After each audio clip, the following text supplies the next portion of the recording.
Alasan saya tetap tinggal di sini semata-mata karena janji saya kepada Mbah Kuncoro, pemilik rumah ini sebelumnya, sekaligus kakek dari ibunya Sekar.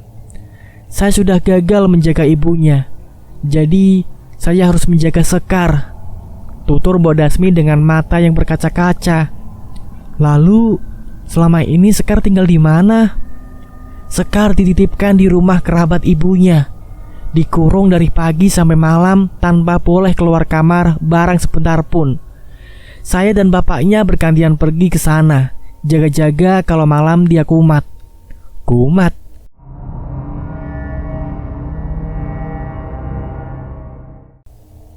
Keserupan. Kalau sudah kumat, Sekar nggak segan-segan untuk menyakiti dirinya sendiri. Awalnya saya juga nggak tahu kenapa Suryo maksa Sekar untuk dibawa lagi ke sini. Padahal dia paham gimana bahayanya rumah ini. Baru sampai tadi saya mulai paham. Ternyata rencana Suryo memulangkan Sekar berkaitan dengan kedatangan Mas Rudi ke rumah ini. Saya sedih hal ini harus menimpa anak sebaik dia. Saya nggak tahu bagaimana caranya bisa merubah keputusan Mas Rudi. Tapi kalau Mas memberi kesempatan sedikit saja, izinkan saya membawa Mas ke Sekar dan memperkenalkan dia secara langsung. Sekarang? Tanya Rudi sedikit kaget. Iya, sekarang. Saya akan bawa Mas ke Sekar dengan kondisinya di siang hari. Dengan sedikit keraguan, Rudi memberanikan diri untuk ikut dengan Mbok Dasmi. Keputusannya sudah bulat. Ia tetap menolak permintaan Suryo maupun Dasmi. Namun, rasa penasaran yang ada dalam diri Rudi tak bisa menolak tawaran Mbok Dasmi untuk memperkenalkan dia kepada Sekar. Rudi beranjak dari kasurnya dan berjalan mengikuti langkah Mbok Dasmi. Dilihatnya jam sudah menunjukkan pukul 12 siang, di saat matahari tepat berada di atas kepala. Krit! Pintu kamar Sekar dibuka perlahan. Pemandangan yang sama saat ia melihat Sekar dari celah pintu tempo hari. Seorang wanita yang terduduk menghadap jendela kamarnya. Katanya nggak bisa terkena sinar matahari, tanya Rudi pelan. Jendela itu mengarah ke kamar kosong, Mas. Cahaya itu berasal dari lampu di kamar itu. Kami menjaga membuat Sekar tahu bagaimana suasana siang dan malam tanpa membuat ia terkena sinar matahari. Oh, Nduk, Mbok datang, ucap Mbok Dasmi pada sosok yang tak bergeming itu. Rambutnya terurai panjang dan hitam, tubuhnya kurus dan kulitnya pucat. Perlahan ia membalikkan badannya.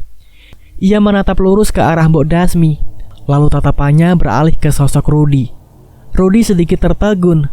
Sekar memang cantik, namun auranya begitu pudar dan tak berenergi. Terlihat luka cakaran di bagian pelipis serta pipinya. Bola matanya hitam pekat seolah menendam rasa sakit yang teramat sangat. Tangannya penuh luka bakar serta jemarinya dipenuhi darah yang sudah menghitam. Ia menatap Rudi tanpa ekspresi, menambah kengerian yang muncul dari sosok itu. Kalau siang seperti ini, Mas, dia nggak bisa diajak bicara. Tapi kalau malam, dia terlihat normal. Hanya saja apa? Malam adalah waktu yang sangat rawan dia kembali ngamuk. Luka itu sepertinya bekas semalam, ucap Mbok Dasmi sambil menunjuk cakaran di wajah Sekar. Kalau Mas mau bertemu dengan Sekar yang asli, Mas bisa datang malam ini. Undangan itu membuat Rudi semakin penasaran, tapi juga sedikit ngeri. Ia ingin tahu apa sebenarnya yang terjadi pada gadis itu. Namun rasa penasaran itu tak sebesar ketakutan yang ia rasakan. Malam itu ia putuskan untuk mengunci diri di kamar. Rasa penasaran ia kubur rapat-rapat. Dan setelah menimbang, ia memang harus keluar dari rumah ini sebelum semuanya terlambat dan bertambah runyam. Dari siang, ia sudah berkali-kali menghubungi Yuda, namun entah kenapa jaringannya selalu sibuk. Ia ingin menceritakan semua hal yang terjadi di rumah ini pada sepupunya itu, berharap ia dapat memberikan solusi terbaik. Tok, tok, tok. Suara ketukan pintu itu terdengar kembali. Rudi coba abaikan dan membenamkan dirinya di balik selimut tebal.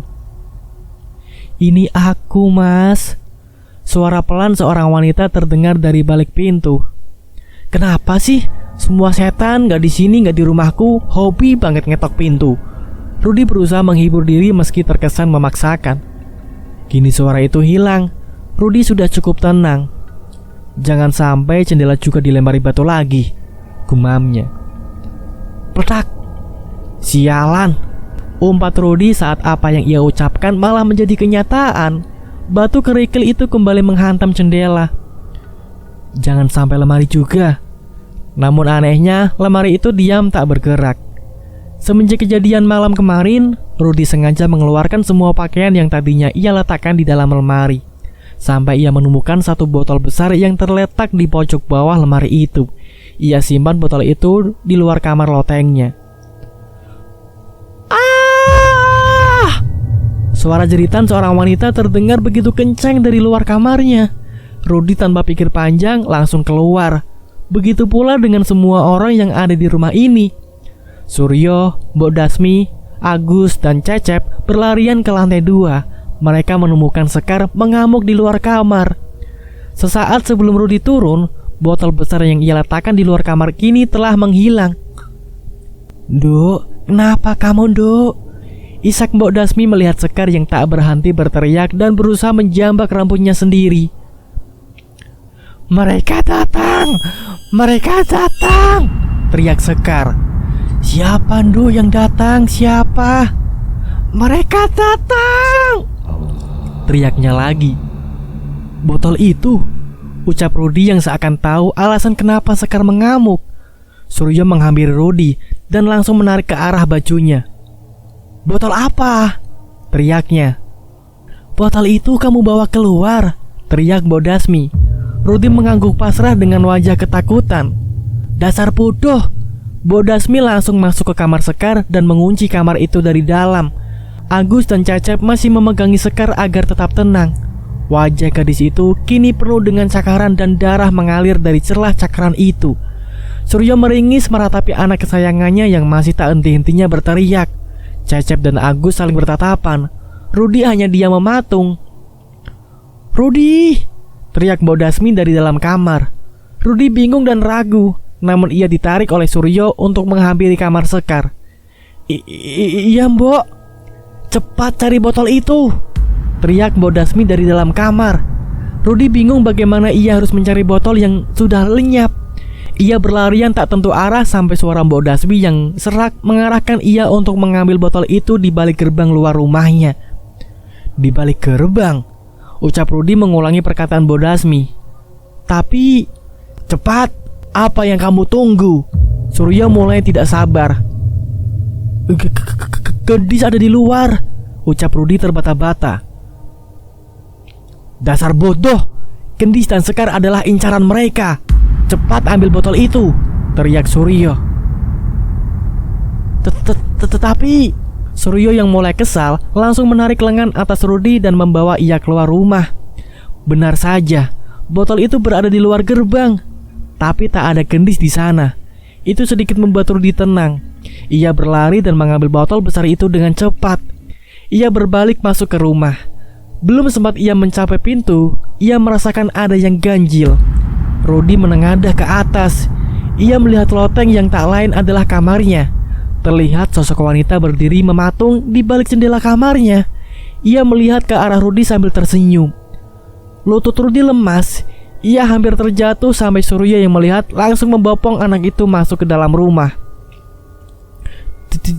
Dia ada di kamar saya, ucap Rudy setengah bergetar. Dia siapa? Tanya Suryo sambil menarik Rudy masuk ke dalam. Gendis. Langkah Suryo terhenti. Ia melihat botol kosong itu. Suryo berlari sambil tetap menarik Rudy untuk ikut berlari bersamanya. Kondisi Sekar semakin mengenaskan. Bahkan cakaran itu kini mengenai tangan Agus dan Cecep. Mereka terus memegangi Sekar sambil menahan sakit. Cepat, masuk ke kamar itu dan bawa botol ini. Suryo mendorong Rudy untuk masuk ke kamar Sekar. Ia tak bisa menahan rasa takut itu, namun melihat suasana yang semakin kacau, ia berusaha untuk mengabaikan dan mengetuk pintu perlahan. Cepat, masuk saja, teriak Mbok Dasmi dari balik pintu. Rudy membuka kenop dengan bergetar. Anehnya, Di dalam kamar, suasananya sangat tenang, bahkan jauh dari kegaduhan yang Rudy dengar dari luar.